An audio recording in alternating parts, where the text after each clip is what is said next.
Energy FM.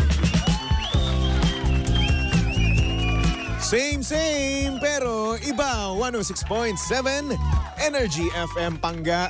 Huwag mo sabihing radyo, sabihin mo. Good morning, Luzon, Visayas at Mindanao, Metro and Mega Manila. At syempre, good morning din sa napakaganda, napaka-sexy, ang babaeng pink. DJ Lensay, good morning. Good morning, baby Toby. Kumusta ka naman? Kumusta ang umaga mo so far? Alam mo, parang antok na antok ako. Tsaka parang ano? Tamad na tamad. Alam mo kung bakit ka tinatamad? Bakit? Kasi wala ka ng pera. Yun lang yun. Actually, Friday sickness. Actually, pwede rin yung ganun. Kasi nga naman, di ba, bukas wala tayong pasok. Pahinga na naman tayo. Oo. Lalong-lalo na ikaw, maaga kang uuwi mamaya. Meron akong mga pupuntahan. Ay, may pupuntahan ka? May mga kaibigan ako nagbe-birthday ngayon. Uy. Actually, sister-in-law, si Dimple. Aww. Hi, Dimple! Happy birthday! Single ba si Dimple? Oo. Uy, baka naman. Kaso ate ni Romel yun. Ay, ate. Pero hindi siya alam mo pwede. Hindi, mas matanda sa akin. Ay ano naman? Ayoko baka magmukha kaming mag-ate dun. Hindi, ano ka ba? Nasa pagdadala yan. Ito talaga. Kasi naman yung itsura ko naman kasi tas build ng overthinker. Kasi Brad, tingnan mo naman yung build ng katawan ko. Para akong para lang akong tawag dito, bunsong kapatid nung babae. Hindi. O tayo nga Hindi pa nga Tayo nga pag magkasama nga tayo para kitang nani. Wawa! Sampalit kita sa nang malalang malalat, mabisang-mabisang. Pagkapatid. Parang kasi yung bunsong kapatid Yun yung itsurahan ko Bakit kasi ganyan yung itsurahan mo? Ewan ko sa nanay ko. Nanay mo na naman yung sinisi mo. Sino ba gumawa sa akin? Kahit na, syempre ilang taon ka na, 20 plus ka na. So dapat marunong ka ng Paano gagawin? mag-ayos. Nag-ayos naman ako Oo. Kasalanan ko Nag-ayos ka bang nga. baby face ako? Ay nako! Sino nagsabi sa'yo? Ay, madami. Talaga ba? Excuse me, baby face. Pag ako 30 years old, mukha pa rin akong 20 years old. Which is, I don't think, at some point, medyo benefit siya or advantage siya. Pero disadvantage to some people. Oo Like, nga people wouldn't take you seriously kapag baby face ka. Alam mo ba, napagkamalan pa akong estudyante? Oo. Lagi. Kapag Talaga? kapag nasa, di ba nagko-commute nga ako? Oo. Kapag babiyahe ako, syempre tatanong ng konduktor, estudyante o hindi? Sabi, hindi po, nagtatrabaho na po ako. Weh! Oo Sige, nga. ganun yung konduktor. Weh! Hindi nga. Oo, nitong nakaraan lang, nung pauwi ako galing Baguio, di ba? Nag-commute nga ako kasi binibigay kasi yung ticket Sabi, estudyante? Hindi po. Ang taray! Makakadaya ka pa. Magdala ka kaya ng school ID minsan? Oo nga Actually, yung school ID ko nandun pa sa Cavite. Oo. Kaso nga lang ayoko. Masyado akong honest para doon. Actually, para sa ilang ilang piso, 'di ba? Oo, sabihin natin. Manluloko ka ng tao. Pero dati talagang ginagamit ko talaga 'yon, lalong-lalo na sa jeep. Kasi dati kasi sa jeep mga 5 piso lang dati yung kapag estudyante ka kasi dati 7 'yun 5 piso? Oo. Kasi dati sa Cavite City kapag pupunta kami ng ibang lugar kailangan namin ng jeep. So kapag estudyante ka, imbis na 7, 5 piso lang. Edi 2 din 'yun. Tama.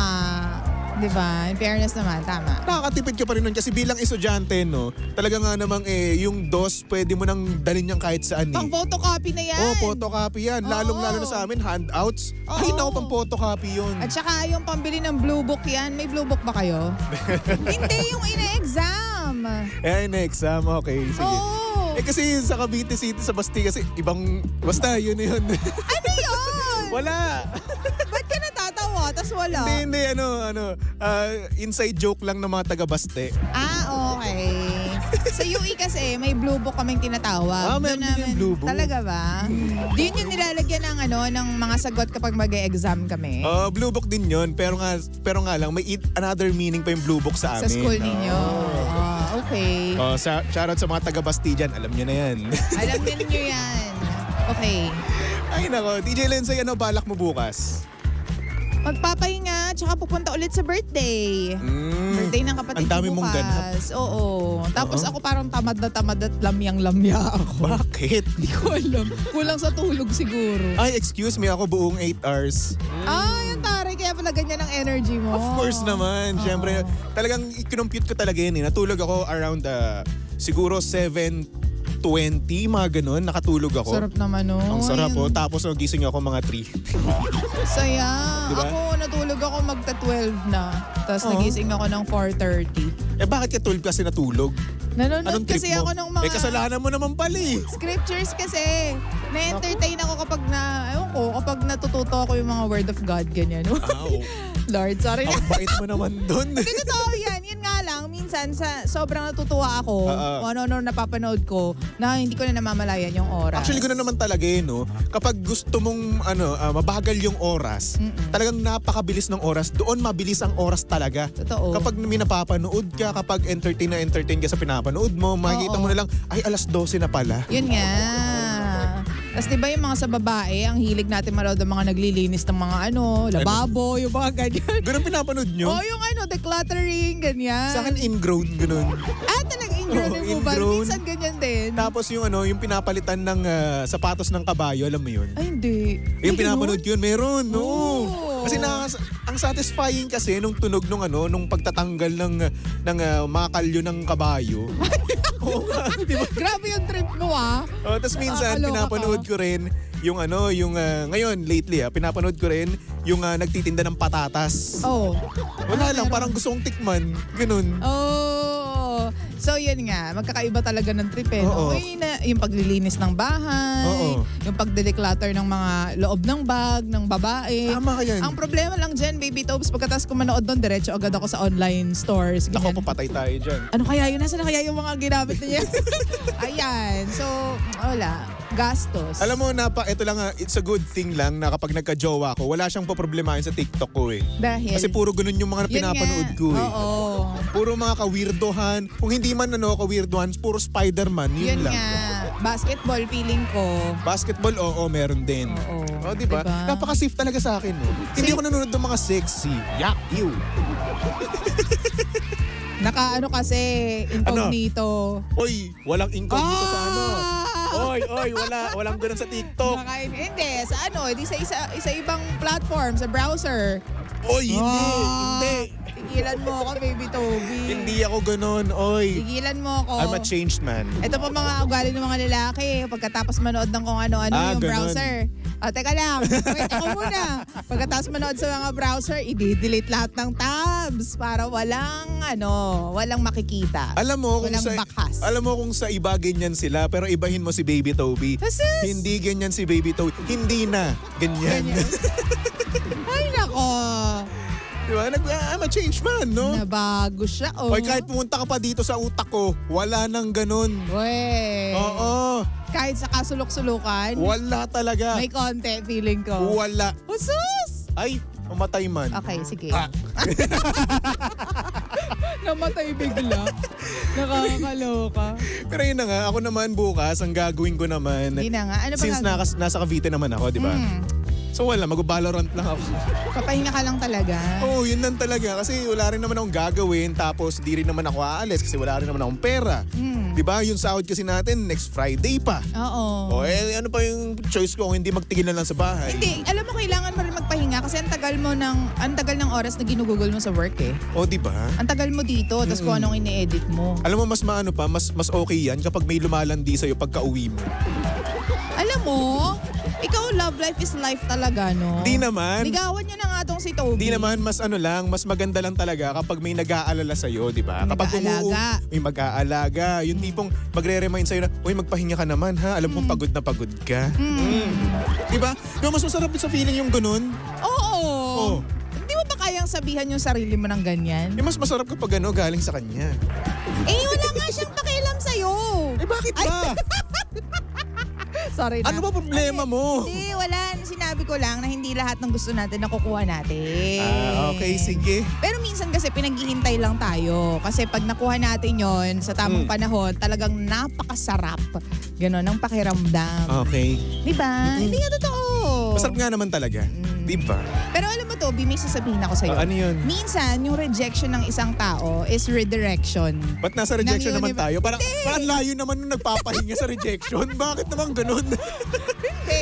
Sinasabi ko lang dahil baka may makarelate. Okay, para sige. sa mga makakarelate na rin. Tsaka sa'yo, ikaw, kung gusto mong i-absorb. Okay, minsan, once rejection is a redirection from the universe or from God. Oo. Parang napanood mo yung kahapon Oo.